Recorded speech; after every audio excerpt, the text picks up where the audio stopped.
He's one of the few Indian actors with an international reputation. His movies are as famous in London and New York as they are in Delhi and Bombay. But truth be told, his life hasn't been all that easy. He's had more than his fair share of hardship and suffering. Here to talk about his amazing life is the one and only Om Puri. Welcome to the program, Om. Thank you. You know, your latest feature film, The Mystic Master, has been seen all over the world, but it's yet to open in India. How's it been received internationally? Oh, it's been received pretty well. This is the first time V.S. Naipaul's work have been filmed. And I remember last year the opening was in a film festival called Telluride Film Festival in Colorado. And they had one screening to begin with, and eventually over a period of a week they had 3 screenings. Now, it wasn't the easiest role because you had to acquire, I'm told, a Trinidadian accent. Yes, I mean that was really the difficult part of it. And since it was a, really a small budget film, and we couldn't really afford to be there for a longer period, etc. So we had only 4 days, though we had a tape with us, about the accent, etc. But I think it would have been really useful, and we would have felt more confident doing that accent and more right if we had about 10 days there. Did you find it difficult? Are you good at accents? I am pretty good at accents, but it was really quite unusual and quite difficult. And also it varies from class to class, like here also.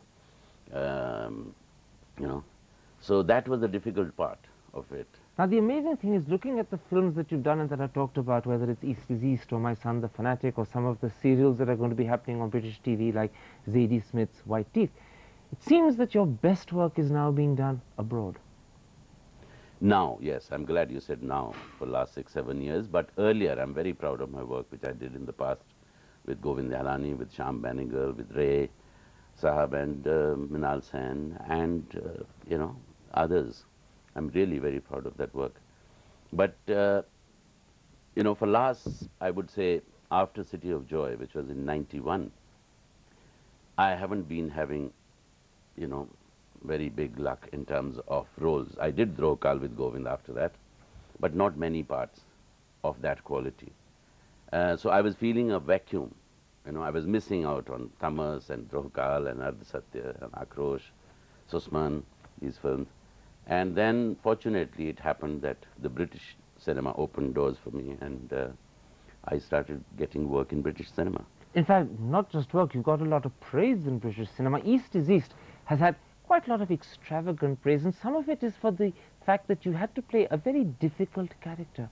George, this Pakistani father, is a person that the audience wants to dislike, and yet you played him in such a way that there were times when the audience almost understood this man, although he was tormenting his family.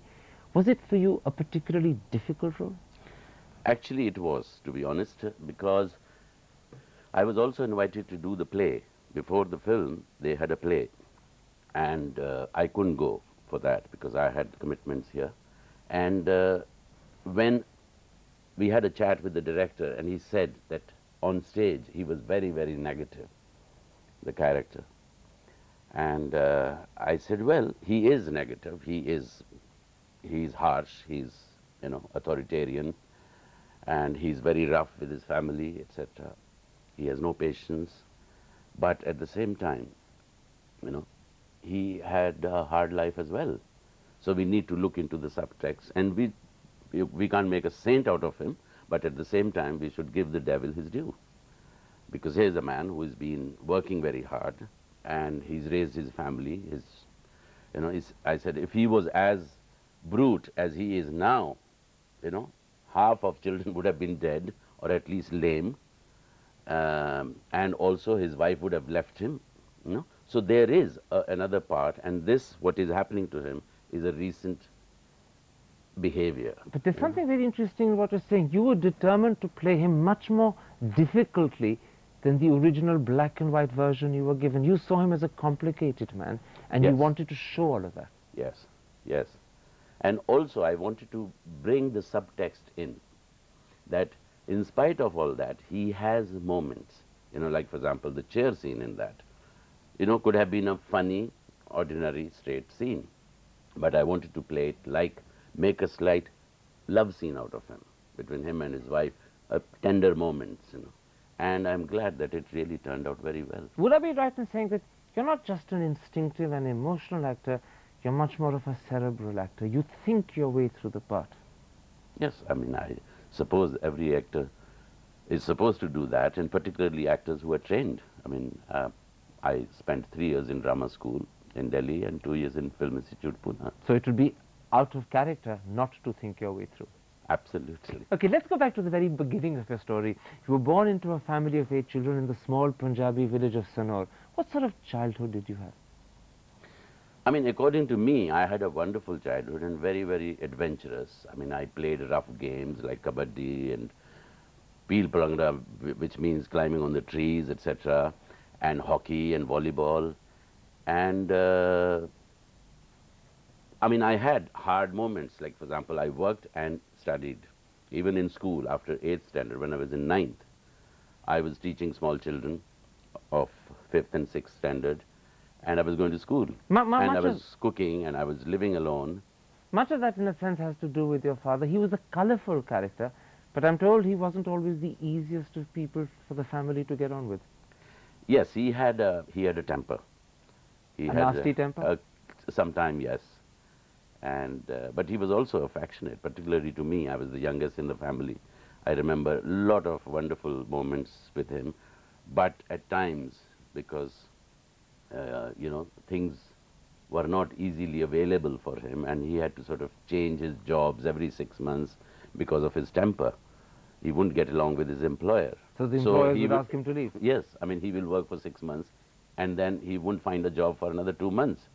So those moments would become hard and frustration, etc., and then he used to lose his cool. You were barely 5 or 6 when sadly your father was briefly jailed for fraud, and your whole life changed. And acquitted after 4 months. And but acquitted. those 4 months were pretty bad. That's when you had to stop studying and start working. Yes, I mean, I was going to a, you know, ordinary kind of almost like a play school kind of a thing, and then I worked. I must have been, I think, 6 or something. You worked in a tea shop or a dhaba? In a tea shop, yes. What was that like? Oh, it was, I mean, I don't remember it very painful as such, you know, and it was perhaps part of the fun. That, okay, I mean, you wash plates and you also get a cup of tea, you also get a biscuit, and, you know. But you were actually washing plates and perhaps even cleaning floors? Oh, yes, tables, I suppose, yeah. Yeah. Today, perhaps you romanticize it, but at the time, did it feel dreadful? Did the little Om resent what he was doing? I don't really remember. I mean, I do remember my mother gently fired me because when I brought my salary and I stopped on the road, and that Bengalis call it puchka and we Punjabis call it golgappe. So I spent about 4 annas on it, you know, had the chart, etc. And my mother said, you shouldn't be wasting money like that and having, you know, kachra on the street, etc., etc. She was always very conscious of what her little son was going through, because there came a point when, in fact, she stopped you working in the tea shop and sent you to your uncle to study. Yes, that she did.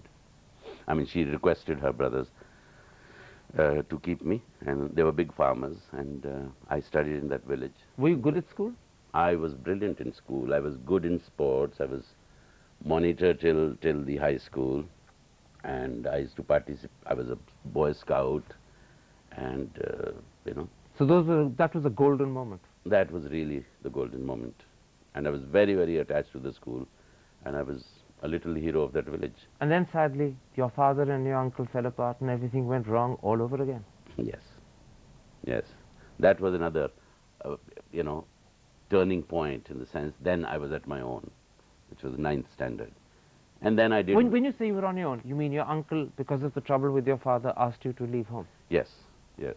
And you were literally all on your own? All at my own. And then I sort of, from 9th onwards, till graduation, I did various jobs. So this is when you were studying and also working your way to survive and live and eat? Yes, yes. And I don't really remember, you know, being... there were a couple of tough moments in the Film Institute and in Bombay, but the childhood, I thought there was no moment which I felt was that I suffered and I didn't have enough to eat, etc., because I was working. Because you were working, or was it because you were younger and optimistic? Perhaps both. Perhaps, both. It was hard work. Because there was I mean, a I used to time. get up in the morning, get my breakfast organized, whatever, paratha or whatever, cook myself, go to teach young children, then go to my own school, then come back in the evening, again go and teach some students, and then cook my night dinner, wash my clothes, keep my room neat, etc. And I felt very proud of it. Were you ever lonely? Did you ever miss companionship or the family? No, I had wonderful friends all throughout. Really, I've been lucky. More than my relatives, and my parents couldn't afford to do more for me. But I kept getting wonderful friends throughout my There career. was a point in time when you even actually had to sleep in the school compound because it was the only way of being able to sleep under a roof. Yes, that was when my maternal uncle refused to keep me, and I didn't want to go back to my parents in another city, Ludhiana, because I was very attached to that school, and I was very pampered also in the school because, I was good. So I didn't want to go anywhere else. So what did the school authorities say about this rather unorthodox thing? Well, when I walked into the school, the chowkidar knew me, so he allowed me to stay in the veranda of the school. But when the school opened after 10 days, the headmaster came to know, and he was horrified. He said, well, this is government property. You've been cooking here, improvised kind of cooking, and suppose it catches fire, etc. You're not supposed to be doing that. Why did you do it? I said, these are the reasons. So he tried to sort of intervene, but my maternal uncle said, this is family problem, so you keep away, please. And then headmaster suggested that you teach small children. We will get you a room to stay in on rent, and you come to the school. You always say when you're asked in interviews that your childhood was adventurous. The truth, of course, is that fate dealt you a pretty difficult hand. But do you think you're the better for the hardship you've been through? I mean, I wouldn't glorify it, but at the same time, yes, I mean, it gave me a lot of perhaps depth, perhaps, I'm able to see other people's suffering. If a driver is working for me, I think of him that, okay, what does he get? He gets 5,000 rupees a month. He has 2 children. What happens to him in future? What happens to him when he grows old? So it made you compassionate? It makes you compassionate. Not that, richer people can't do it. It has to be, if you are sensitive. And what about dreams? Did the little Om, struggling in the tea shop, cleaning utensils, sweeping the floor, did he dream? Oh, yes. I mean, dreams are very much part of the life, and dreams are the one which keeps you going, and it keeps you going ahead. And yes, certainly I did have dreams. I wished that I would become something important one day, so that I am heard, so that I am able to say my feelings, what I feel about the world around me, and that perhaps I found in theatre when I started doing theatre. Om, let's take a break there. I want to come back in part 2 and talk about how the little boy who had to clean utensils when he was 5 and 6 dreamt of being an actor and achieved that impossible dream. We'll be back in a moment's time to talk about Om Puri, the actor.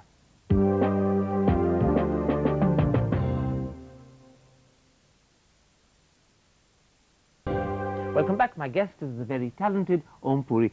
Om, you started your formal training when you were barely 20 in 1970 at the National School of Drama.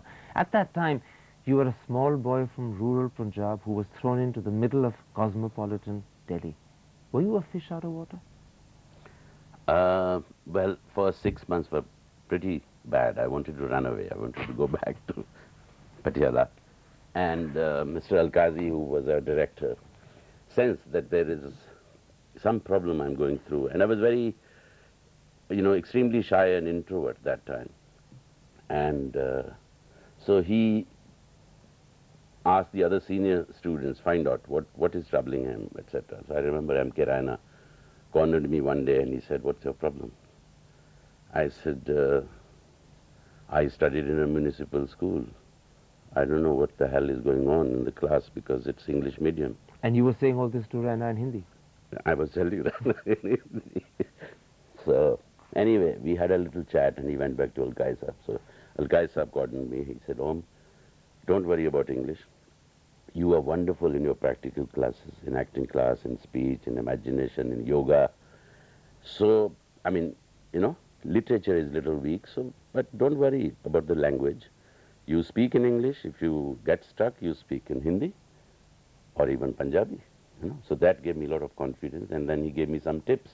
He said, start reading newspaper loudly. Listen to the English news on radio. When other people are talking in English, listen to them carefully, etc., etc. You know? And I followed that. And soon I was comfortable. So did the legendary Ibrahim Al-Qazi make a big difference? Oh, yes. I mean, I really owe him a lot.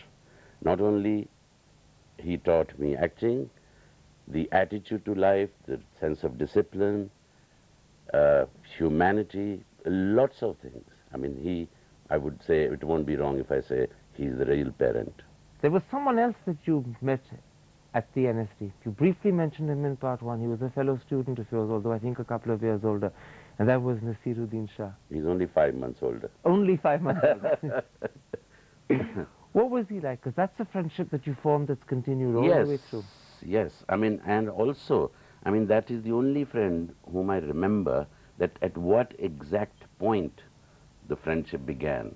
When did it start? I mean, one has lots of friends, and you don't exactly know which day, at which moment the friendship had started, actually. We were not sort of very close to each other. And in the class, I mean, we were friends, but not intimate friends. And the first year in NSD was a general course for, you know, you learn everything. You know, no director, no actor, no stagecraft, nothing. From second year begins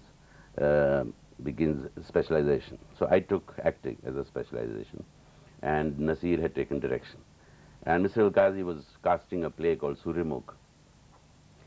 And he had given the main part to another boy who was in direction course. Even directors used to, if they had a, you know, acting talent, they were given parts. And I was not given a chance to read the main part. I had a supporting part. So I gathered courage. It's very difficult to speak, you know, in front of Al-Qazi Sahib and question him. So I my voice was shivering, and I said, Mr. Al-Qazi, I want to say something. He said, what? I said, I am an acting student. The preference should be given to acting students. I want to read the main part. You know, silent, and then he said, okay, tomorrow you read that part. And tomorrow I read it, and I got it, you know. And anyway, after that meeting, I didn't know whether I did the right thing or the wrong. I kept sitting in the class, everybody had gone. I got up, came out, opened the door, and I saw Nasir standing there. And he looked at me and he said, I knew you will speak one day. So that was... And do you remember the date? That was the... No, I don't remember the date. But you know, that image is absolutely vivid in my mind. And that's when this friendship was born. That's, you know, you went on almost in Nasir's footsteps to the Film and Television Institute in Pune. He's the one who inspired me to come. Although it wasn't very easy, was it? Because It wasn't, I had no money. And you were offered a sponsorship that never happened either. Only first installment, 300 rupees. So Girish Karnad, I'm told, who was the director, saved the day. Yes, first year was pretty tough for me, and then Girish, I think, sensed, or somebody told him that I'm going through bad phase and I don't have any money. He got you a role in a film. He got me a role in a film, B.V. Karan's first film, I think, the children film, Chop Chop Chop Ja, which was shot in Bangalore, and that gave me 3,500 rupees. Sounds like a miserable sum of money, but I gather it was enough for the whole time. In 75, it meant a lot. You know, when you then came to Bombay to make your career as an actor, you had incredible acting credentials behind you, and yet you had to start by teaching rather than acting. Was that frustrating? No, it wasn't frustrating because of the fact that I knew. I mean, I had no illusions about Bombay. I didn't have any illusions about myself. I knew that I am talented. I can play any part, meaning acting part, That confidence. not you know, running around trees. So that confidence you always had. Yes. I am good. Yes, yes. But then that must have been even worse, to know I'm good and not get the parts you want. Yeah, I mean that, but then you see the reality. And what I wanted was straight away a job. I had no shame, no sort of hesitation that I need to live in Bombay, I need to earn something every month to pay for my room, to pay for my food. And I started looking for a job. And I told myself it could be any job. And teaching it was. And fortunately, it was connected to my vocation. So I got a job in an acting school. The paradox is that you were teaching people like, I believe, Gulshan Grover and Anil Kapoor. Today, when you see them on screen, do you feel proud or do you feel just a little embarrassed? No, I don't feel embarrassed and I don't feel proud either because I was one of the teachers. There were many other teachers. There was Roshan Taneja, who was head of the department in the Film Institute. But I do remember that he was very hardworking. I mean, both of them were extremely hardworking. And even after the class, they used to be behind me. What is emotional memory? What is this and what is that? What is if, magic if, etc. You've gone on thereafter to an incredible career, and you're an acclaimed actor not just in India, but also abroad. And yet, one of the ironies is that perhaps you're more popularly well-known in London and New York than sometimes in Delhi. Does that upset you occasionally? No, I'm pretty well known here in my own country. And I'm very proud of my work, which I have done, you know, over 25 years, particularly the work which I have done my first 15 years of my career is been wonderful, and I'm very happy about that. But yes, I mean, I do miss those kind of films which I did with Govind Nihalani and Shyam Benegal. How much of the Om Puri, the actor, that you know is there, the talent that you respect and admire, has been seen by us? And how much is there that we've never quite had the chance to see?